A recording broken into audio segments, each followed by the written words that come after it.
नमस्कार दोस्तों, आज हम पढ़ेंगे चतुर्भुज। चार भुजाओं से घिरीबंद आकृति को चतुर्भुज कहते हैं। चार भुजाओं से घिरीबंद आकृति को चतुर्भुज कहते हैं। चतुर्भुज में चार भुजाएं, चार कोण और चार शीर्ष होते हैं, जिसे अपन इस तरीके से दर्शा सकते हैं ए, बी, सी और डी। अब चतुर्भुज की रचना के लिए हमको सबसे पहले चतुर्भुज की विशेषताओं के बारे में जानना बहुत ज़रूरी है कि कौन से चतुर्भुज की क्या विशेषता होती है और वो किस आधार पर बनाया जाता है। तो हम सबसे पहले चतुर्भुज की रचना करने से पहले उनकी विशेषताओं का ज्ञान होना बहुत ज़रूरी है। इसमें हम समांतर चतुर्भुज, आयत, वर्ग और समचतुर्भुज की विशेषताओं के बारे में अध्ययन करते हैं। समांतर चतुर्भुज, सम्मुख भुजाएं बराबर होती हैं। सम्मुख भुजा का मतलब होती है आमने सामने की भुजाएं बराबर होती हैं। और सम्मुख यानी आमने सामने के कोण बराबर होते हैं। विकर्ण एक दूसरे को समद्विभाजित करते हैं। ये इम्पोर्टेंट है इसका। विकर्ण एक दूसरे को समद्विभाजित करते हैं। प्रत्येक विकर्ण समांतर चतुर्भुज को समद्विभाजित करता है, यानी आधे आधे भागों में बांटता है। यानी विकर्ण एक दूसरे को समद्विभाजित करते हैं, आधे आधे भागों में बांट देते हैं। और प्रत्येक विकर्ण समांतर चतुर्भुज को समद्विभाजित करता है, यानी आधे पार्ट को इधर बांट देता है, आधे वाले को इधर बांट देता है। या ये विकर्ण की बात करें, बी और डी की बात करते हैं, तो ये एक त्रिभुज बन गया और ये एक त्रिभुज बन गया। ये सर्वाक्षम होते हैं।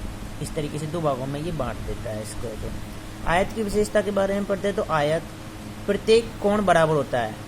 आयत में प्रत्येक कोण बराबर होता है और वो समकोण होता है। प्रत्येक कोण समकोण होता है।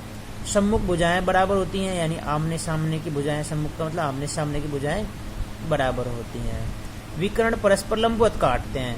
विकर्ण परस्पर लंबवत काटते हैं। ये विकर्ण है, ये इसको एक दूसरे को लंबवत काटते हैं। यहाँ पे यानी ये 90 डिग्री का कोण यहाँ पे बना देते हैं। और विकर्ण परस्पर लंबवत काटते हैं। विकर्ण एक दूसरे को समद्विभाजित करते हैं, आधे आधे भागों में बांटते हैं। विकर्ण एक दूसरे को आधे आधे भागों में डिवाइडेशन कर देते हैं। ये इसकी विशेषता होती है। उसके बाद में हम करेंगे वर्ग। वर्ग में प्रत्येक कोण समकोण होता है। ये आयत की तरह ही होता है, इसमें भी प्रत्येक कोण समकोण होता है। इसकी आयत की सम्मुख भुजाएं, आमने सामने की भुजाएं बराबर होती हैं, जबकि विकर्ण जो वर्ग होता है उसका सभी भुजाएं बराबर होती हैं, यानी चारों भुजाएं बराबर होती हैं। विकर्ण बराबर होते हैं, जबकि इसमें विकर्ण क्या कर रहे हैं, एक दूसरे को समद्विभाजित कर रहे हैं। इसमें है विकर्ण बराबर होते हैं और विकर्ण परस्पर समकोण पर समद्विभाजित करते हैं। इसमें समद्विभाजन कर रहे हैं, समकोण पर भी कर रहे हैं, लेकिन विकर्ण बराबर नहीं होते हैं। इसमें विकर्ण कैसे हो जाते हैं, बराबर हो जाते हैं और 90 डिग्री पर समकोण पर बांटते हैं। प्रत्येक विकर्ण भुजा के साथ में 45 डिग्री का कोण बनाता है। प्रत्येक विकर्ण होता है जो भुजा के साथ में 45 डिग्री कोण इधर बना दिया, 45 के इधर बनाएगा। इसकी बात करते हैं तो यहाँ पे भी ये 45 डिग्री का कोण बनाएगा, इधर भी 45 का बनाएगा। इस तरीके से यहाँ पे 45 का बनाएगा और यहाँ पे भी 45 का बनाएगा। यहाँ 45 का बनाएगा इन पर और यहाँ पे भी 45 का बनाएगा। यानी विकर्ण भुजा के साथ में 45 डिग्री का कोण बनाता है। ये इसके वर्ग की विशेषता होगी।